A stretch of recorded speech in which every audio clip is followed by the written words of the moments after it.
Oi pessoal, para esse vídeo a gente quer dar uma pequena introdução a alguns limites e nós escolhemos alguns exemplos a título de realmente falar sobre algumas propriedades e fazer alguns cálculos, tudo bem? Então é uma coisa bem simples, né? A gente escolheu alguns quocientes para fazer alguns limites porque já é sabido que mais à frente alguns limites com quocientes vão ser algum problema a se determinar, a se resolver. O primeiro deles é, nessa anotação que está aqui, o limite quando x tende a 1 desse quociente, 2x menos 1 dividido por 4x mais 2. Então, em primeira mão, eu já te digo, quando você escreve isso e quer descobrir esse limite, o que você está querendo descobrir é, quando x toma valores muito próximos de 1, sendo necessariamente diferentes de 1, essa expressão aqui toma valores próximos de algum número. Então, basicamente será que essa expressão se aproxima indefinidamente de um número quando x se aproxima de 1 sendo diferente de 1? Uma das coisas que a gente tem que deixar bem claro é que o 1 não precisa fazer parte do domínio de uma função com essa lei de formação, a priori, não precisa. Então, quer dizer, a expressão às vezes você pode notar que o 1 não vai poder ser substituído aqui.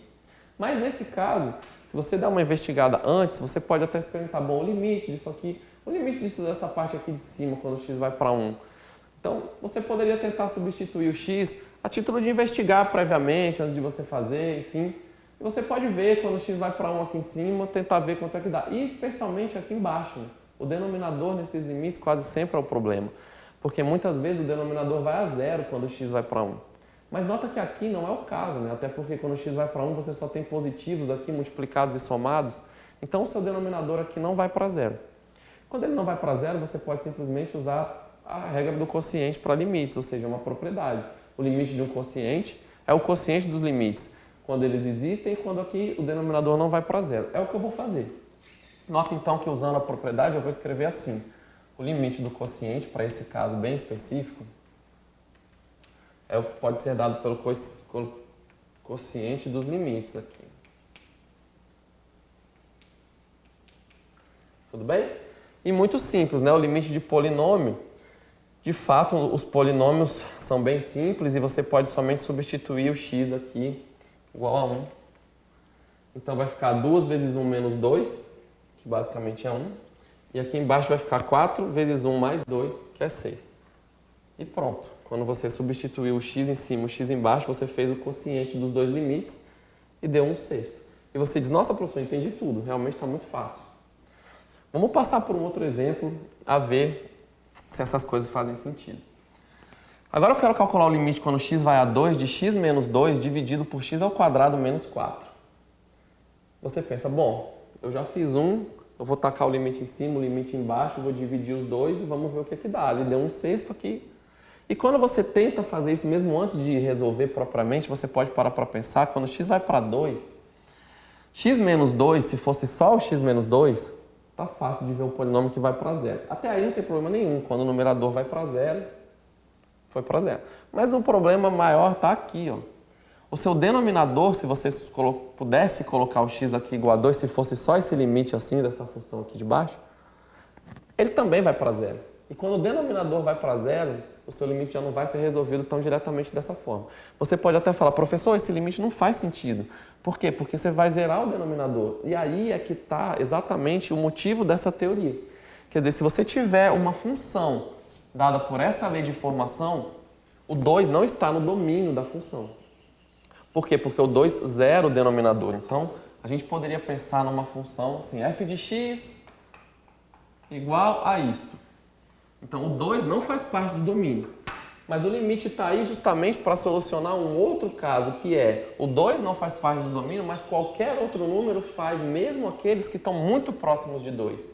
E daí você pode se perguntar, quando x se aproxima de 2, essa f de x ou essa expressão se aproxima de algum número? E a resposta pode ser positiva, mesmo que o 2 não faça parte do domínio.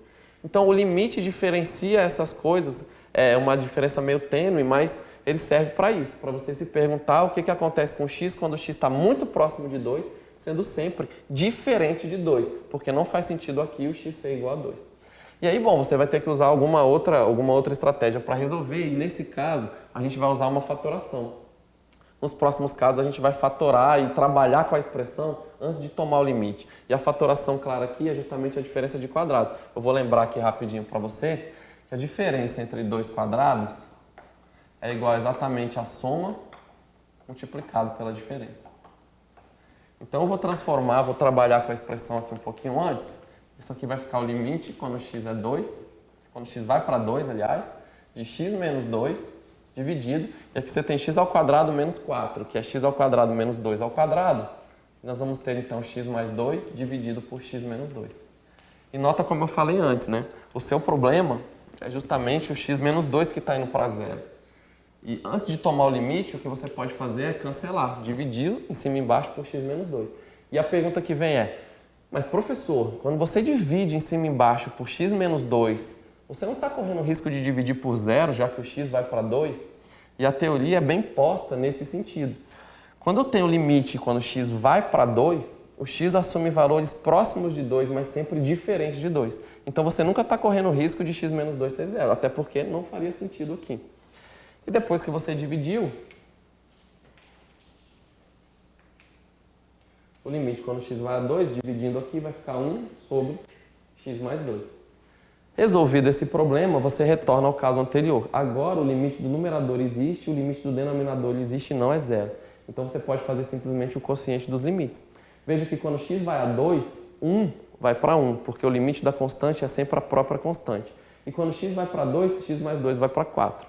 Então, diretamente, isso daqui já vai dar 1 sobre 4, que é a resposta do problema. Vamos passar para um outro. O outro é muito similar e é basicamente o limite de x indo para menos 1 do quociente x ao cubo mais 1, 2x mais 2. E quando você vai tentar pensar no problema, inicialmente você pensa, poxa, eu não quero que o denominador vá a zero, porque eu devo resolver daquele jeito mais fácil, mas os limites mais interessantes, eles não são tão simples, né, de fato. Então aqui quando x vai para menos 1, você tem uma expressão aqui em cima no numerador que vai para zero quando x vai a menos 1 e no denominador idem. É o que a gente chama de uma indeterminação do tipo zero sobre zero. Veja que eu não estou falando que eu estou dividindo zero por zero, eu estou dizendo indeterminação do tipo zero sobre zero. Porque eu não sei a priori quanto vale esse limite, já que o numerador e o denominador são funções que estão indo para zero. E daí eu vou usar uma fatoração também. Então a fatoração que eu vou usar aqui, ela é assim, ela é a ao cubo menos b ao cubo, a diferença de cubos, que é dada por a menos b, que multiplica a ao quadrado mais ab mais b ao quadrado. É uma fatoração conhecida, né? É uma fatoração conhecida. Se você não, de repente, está meio assim, você pode checar aqui, né? Você pode fazer a vezes a ao quadrado, a ao cubo. Aí a vezes ab, a ao quadrado, b. A vezes b ao quadrado, ab ao quadrado. E depois fazer a mesma coisa com o outro, né? Vai ficar menos b ao quadrado, menos ab quadrado. E menos com menos, não, desculpa, menos com mais dá menos b ao cubo. E aí você nota rapidamente que essas duas coisas aqui se cancelam e de fato dá a ao cubo menos b ao cubo. Então, é uma expressão simples, é uma fatoração simples. E eu vou usar aqui. Você fala, professor, mas aqui não tem a diferença de cubos, mas no fundo tem, porque isso aqui é x ao cubo menos menos 1 ao cubo. Então, eu vou reescrever inicialmente assim, para ficar bem claro. Esse limite vai ser igual a esse outro limite, x indo para menos 1, x ao cubo menos menos 1 ao cubo, dividido. E eu já vou fatorar aqui também, vai ficar x menos menos 1. Desse jeito. Quer dizer, se você colocar o 2 em evidência, dá 2 que multiplica x mais 1, e eu já deixei assim para facilitar um pouco a nossa vida. Ok. Usando a nossa fatoração, eu vou escrever aqui só o limite. Vejamos.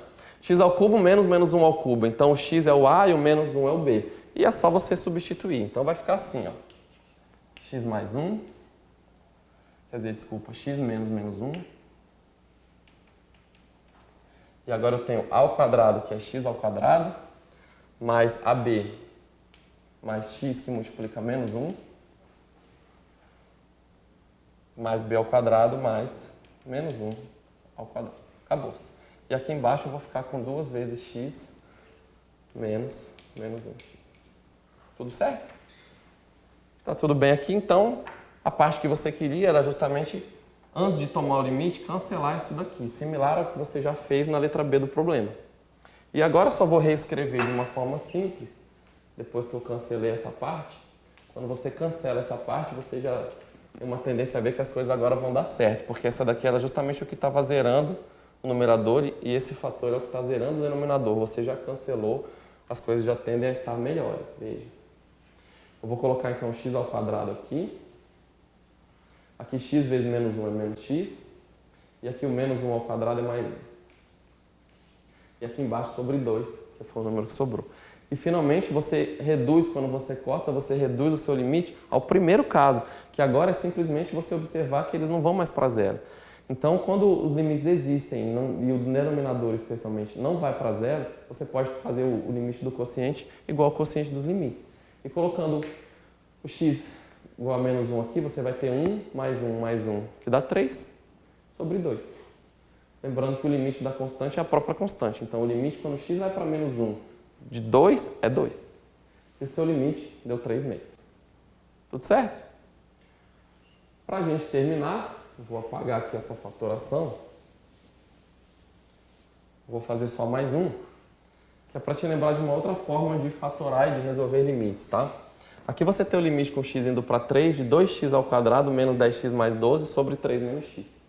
E a gente vai tentar fatorar isso logo após a gente observar que o numerador e o denominador estão indo para zero. Então a gente tem uma indeterminação do tipo 0 sobre 0. Você fala, professor, mas você tem certeza? Tenho, veja. 2 vezes 3 ao quadrado, se o x pudesse ser 3, né? Daria 2 vezes 9, 18, menos 30 mais 12, que zerou. E aqui embaixo está evidente, né? Quando o x vai para 3, vai para 0. Então, qual é a fatoração que eu quero te mostrar aqui? A fatoração é a seguinte, quando você tem uma equação do segundo grau, que você souber descobrir as raízes, uma forma de você reescrever essa equação é assim. Você pode reescrever ax ao quadrado mais bx mais c, a equação do segundo grau. E suponhamos que você tem as raízes, então você pode escrever fatorado da seguinte maneira. Você faz o a e multiplica x menos uma raiz vezes x menos a outra raiz. Nota que esse a que aparece aqui multiplicando é exatamente o mesmo a que está aqui, ó, na equação original. E depois você descobre as raízes e fatora desse jeito. Assim fica mais fácil para você cancelar alguma coisa se você precisar. Então é o que eu vou fazer, né? Eu vou colocar o limite de x menos 3. Vou colocar o a, que é o 2 aqui. E vou colocar x menos uma das raízes, x menos a outra raiz. E aí para descobrir essas raízes você faz da forma que você quiser. Pode fazer por forma de Bhaskara, soma produto, alguma coisa que você, alguma forma que você tenha. Nesse caso, uma das raízes claramente é o 3, a outra raiz aqui é o 2. E você pode checar facilmente que a outra raiz é 2, fazendo simplesmente 2 ao quadrado, 4, 8.